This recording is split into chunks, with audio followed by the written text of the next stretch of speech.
Yana bir bor assalomu alaykum hurmatli do'stlar. Bugun sizlar bilan ijara shartnomasini tuzishni ko'rib chiqamiz. Hozirgi paytda ko'pgina firmalar ijara shartnomasi asosida faoliyat yuritadi.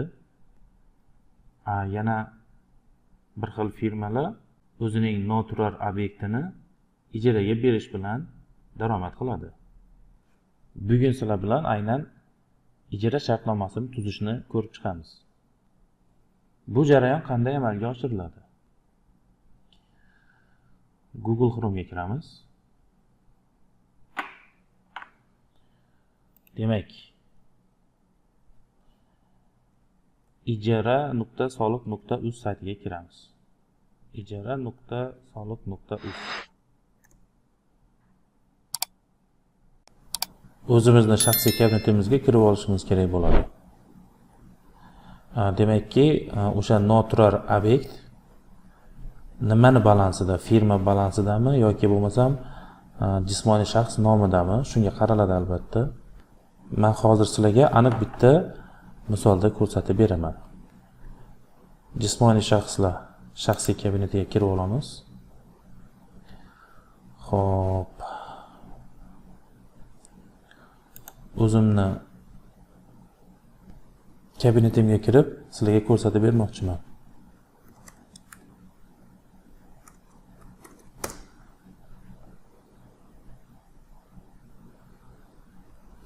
Mana shunday oyna ochiladi. Xo'p. Demak, ro'yxatdan biz ijara shartnomalar ro'yxati bitta qarab o'tamiz. Demak, hech qanday ijara shartnoma ro'yxati yo'q bizda. Endi biz o'zimiz obyektimizni kimgadir ijaraga bermoqchimiz. Shu jarayonni ko'rib chiqamiz. Mana bu yerdagi har bitta menyuni o'zingiz o'qib chiqishingiz mumkin bo'ladi. Biz aynan hisobga qo'yish menyusini tanlaymiz. Chunki biz ijara shartnomasini hisobga qo'yishimiz kerak. Ijaraga beruvchi to'g'risida ma'lumotlar kelib chiqdi. Xo'p, mana ijaraga oluvchi to'g'risida ma'lumot. Kimga ijaraga bermoqchi biz? U yuridik shaxs bo'lishligi mumkin, jismoniy shaxs bo'lishligi mumkin. Shunga qarab, demak, ma'lumotlarni to'g'ri shakllantirib boramiz. E'tibor berib turishingizni so'rayman. Kabinetga kirganda ijaraga beruvchi to'g'risida ma'lumot, to'liq ma'lumot chiqib keladi. Demak, mana buni manzillari va hokazo. Jismoniy shaxs emas, bizdan yuridik shaxs ijaraga olmoqchi. Yuridik shaxsning sterini yozishimiz kerak bo'ladi. Yuridik shaxsning sterini yozsak, hamma ma'lumotlari avtomat hosil bo'ladi. Rasmni kiritamiz. Tayyor. Xo'p. Demak, mana ma'lumotlar aks etdi.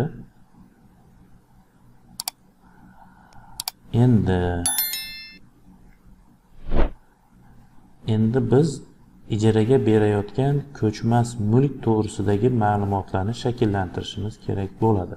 Ko'chmas mulk obyekti. Demak, ochamiz va tanlaymiz. Demak, mana shu obyekt mana. Bu obyekt to'g'risida barcha ma'lumotlar kelib chiqdi. Bu turar, noturar obyekt emas, turar obyekt. Xo'p. Umumiy yer maydoni mana ko'rsatilgan.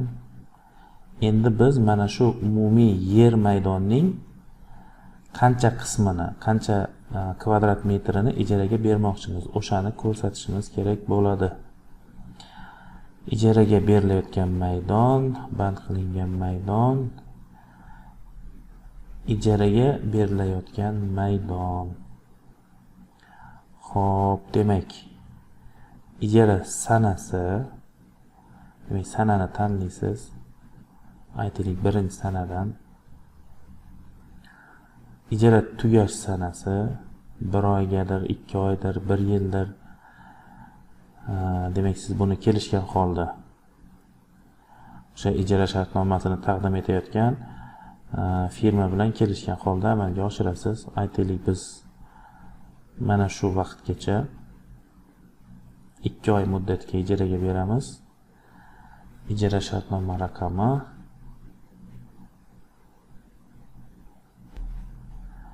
ijara shartnomasi sanasi mana birinchi sanadan tuzilyapti. Biz qancha qismini ijaraga berayotganimizni ko'rsatmoqmiz. Aytaylik 20 metr kvadrat yer maydonni beryapmiz ijaraga. Xo'p, demak maqsad ko'rsatamiz. Mayli xizmat ko'rsatish maqsadida bizdan ijaraga ola qolsin. Demak, siz maqsadlarini hammasini demak to'g'ri ko'rsatishingiz kerak bo'ladi. Xo'p, keyingi etap. Mana bu yerda e'tibor bering, ijara to'lovining eng kam stavkalari bo'yicha berilgan. 1 kvadrat metr uchun 53.200 so'm. Demak, oylik to'lovi 2.400.000 qancha bo'ladi? Biz 2 oyga shartnoma qilayotganligimiz uchun bu 4.800.000 qanchadir summaga aylanadi. Mana shuncha summa bo'lishi kerak eng kamida. Xo'p, biz 20 metr kvadrat yer maydonni berayotgan edik. 20 metr kvadrat. Ijara shartnomasi bo'yicha endi biz oyga qanchadan to'lov qilayotganimizni ko'rsatishimiz kerak bo'ladi. Aytaylik 3 millionga. 3 million. Demak, shunda bizga 6 million taqdim etish kerak bo'ladi. Metr kvadrati mana buncha summadan aylanyapti. Endi mana shu yerda aytaylik savol tug'ilishi mumkin. Eng kam stavka bo'yicha 1 oylik to'lov mana bu bo'lsa, biz ijara shartnomasi bo'yicha mana bu summadan kam summada ijara shartnomasini tuzishimiz mumkinmi degan. Bu albatta boshqa alohida tema bo'lib hisoblanadi bu. Kam summa qilgan taqdirimizda ham baribir o'sha daromad solig'i albatta mana bu bo'yicha aniqlanadi. Demak, endi undan tashqari kommunal to'lovlar bo'yicha elektr energiyasini to'laydigan bo'lsa, albatta unga galishka qo'yamiz. Tabiiy gazni to'laydigan bo'lsa galishka, issiq suv, sovuq suv, demak qaysi kommunal to'lovlarni o'sha ijaraga olayotgan tomon to'laydigan bo'lsa, o'shalarga albatta biz galishka qo'yishimiz kerak bo'ladi. Issiq suvni ham mayli to'lay qolsin. Shu bilan ijara shartnomamiz tayyor. Jo'natish tugmachasini bosadigan bo'lsak, aynan mana shu firmaning demakki shaxsiy kabinetida albatta ko'rinadi. Endigi qiladigan ishimiz, endi mana shu firma, ijaraga olayotgan firma ijara.soliq.uz saytiga kirib ijarani qabul qilish kerak bo'ladi albatta. Ular buni qanday amalga oshiradi?